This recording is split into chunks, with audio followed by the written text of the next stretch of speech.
Sebelum saya menyampaikan firman Tuhan dalam suasana Natal ini, saya akan menyanyikan sebuah pujian, kiranya menjadi berkat untuk saudara-saudara sekalian dan juga bagi kemuliaan nama Tuhan.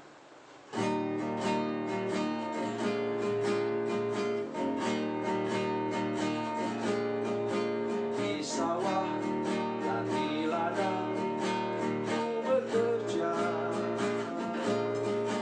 di sana Yesus ada bersamaku.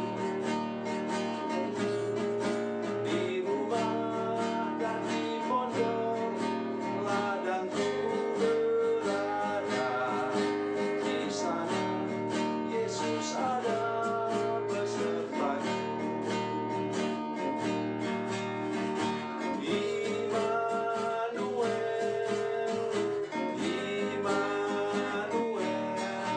Yesus ada bersamaku.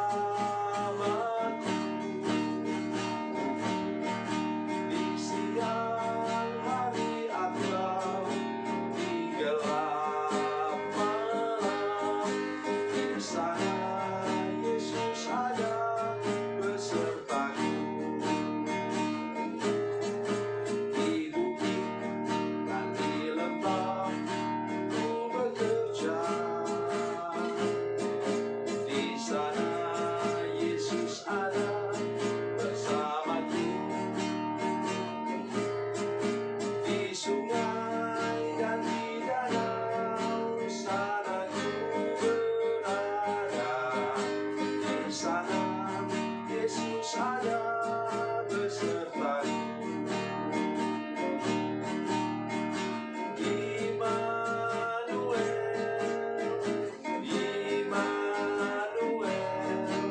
Yesus ada bersamaku. Di siang hari atau di gelap malam, di sana Yesus ada besertaku.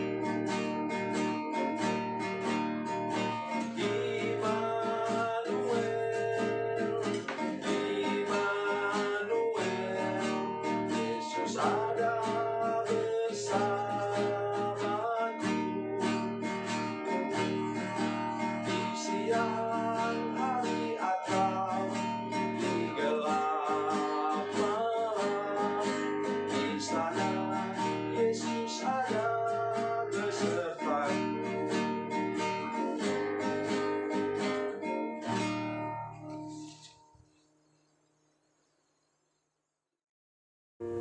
Salam saudara pemirsa, selamat berjumpa kembali dengan kami dalam program Berita Pengharapan. Saudara pemirsa, seringkali kita harus mengukur baju di badan.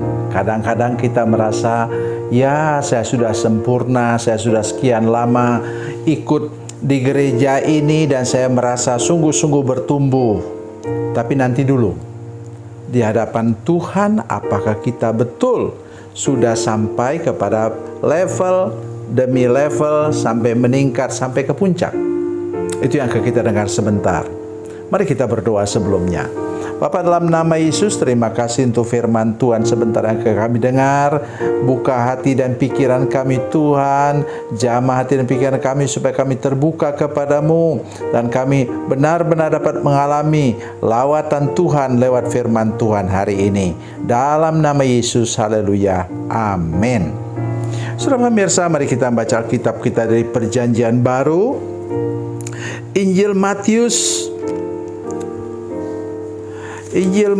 pasal 19, Matius pasal 19 ayatnya yang ke-21 dan 22. Injil Matius pasal 19 ayat 21-22, demikian bunyi firman Tuhan. Kata Yesus kepadanya, "Jikalau engkau hendak sempurna, pergilah, jualah segala milikmu dan berikanlah itu kepada orang-orang miskin, maka engkau akan beroleh harta di surga. Kemudian datanglah kemari dan ikutlah aku." Ketika orang muda itu mendengar perkataan itu, pergilah ia dengan sedih, sebab banyak hartanya. Amin. Saudara pemirsa, Saudara harus ingat satu hal hari ini, yaitu bahwa ada kalanya harta benda menghambat engkau masuk ke dalam kerajaan surga. Ada dua hal di sini saudara perhatikan. Yang pertama ialah orang muda ini sebenarnya tersimpan kesombongan dalam hatinya. Apa sebabnya? Kalau sudah baca ayat di atas, dia katakan bahwa seluruh hukum-hukum Taurat itu 10 hukum. Keluaran pasal 20 dia sudah lakukan semuanya. Hebat sekali dia. Jadi dia sebenarnya sudah merasa sempurna.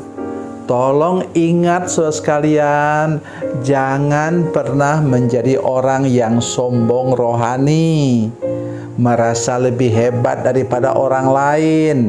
Firman Tuhan dengan jelas katakan, kalau engkau merasa kuat, berhati-hatilah supaya engkau jangan jatuh.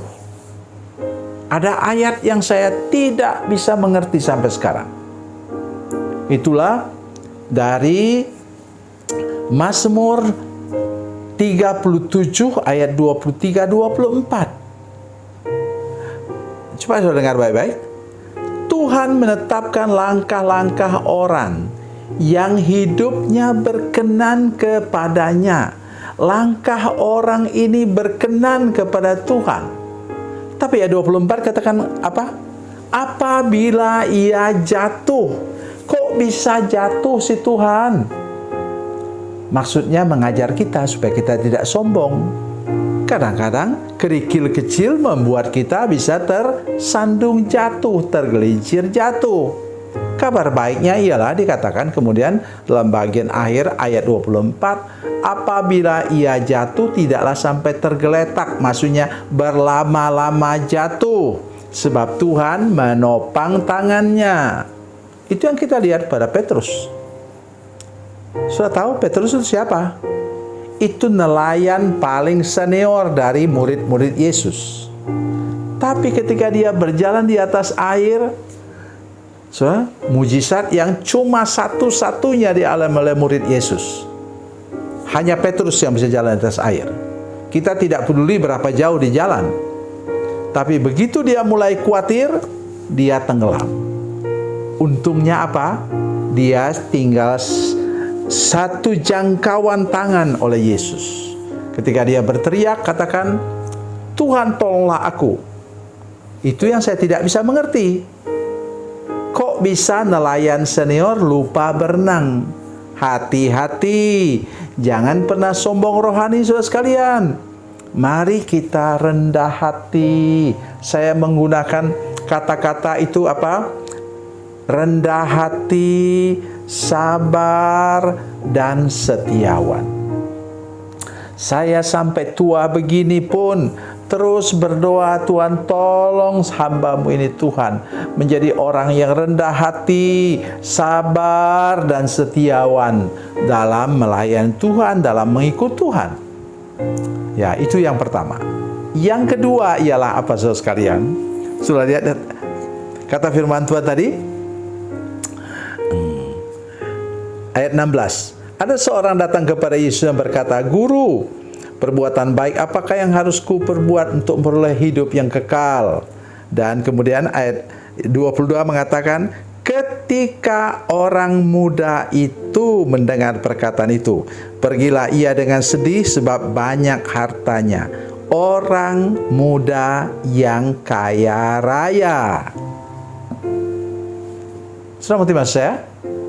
Kalau dia orang muda yang kaya raya, maka ada satu masalah di sana. Kenapa dia tidak mau jual? Ini tentu warisan dari ayahnya yang kaya raya juga.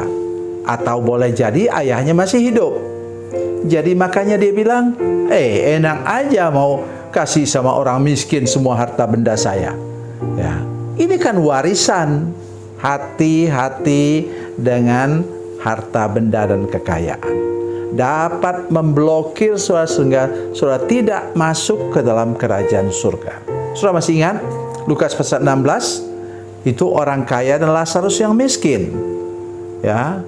orang kaya itu menyalahgunakan kekayaannya, sehingga bikin pesta setiap hari, menggunakan pakaian-pakaian yang mewah dan mahal, atau kalau sekarang mungkin jam tangan yang harganya itu miliaran rupiah misalnya, sehingga ada orang yang bergurau begini, ini saya pakai jam tangan ini, saya tidak boleh sebutkan mereknya karena ini siaran ini tidak boleh menyebutkan merek sesuatu.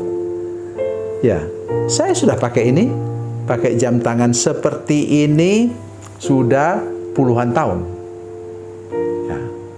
Jadi puluhan tahun jam tangan murah seperti ini dengan yang miliaran sama menunjukkan jam yang sama, kan? Jadi jangan sampai harta benda dan kekayaan memblokir hidup saudara dari persekutuan dengan Yesus atau menjadi hamba Tuhan. Maaf Tuhan, saya tidak bisa menjadi hamba Tuhan oleh karena saya harus meneruskan bisnis ayah saya. Tuhan jelas panggil dia.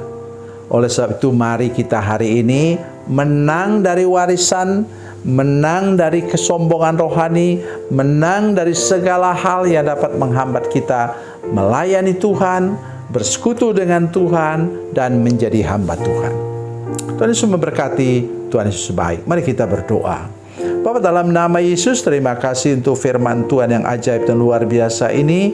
Tolong supaya kami menang atas harta benda, menang atas pertumbuhan rohani kami yang luar biasa, menang atas karunia Tuhan yang membuat kami dipakai Tuhan secara luar biasa, terutama hamba-hamba Tuhan, supaya kami tetap rendah hati, sabar, dan setiawan seumur hidup kami. Terima kasih Tuhan. Dalam nama Yesus, haleluya. Amin.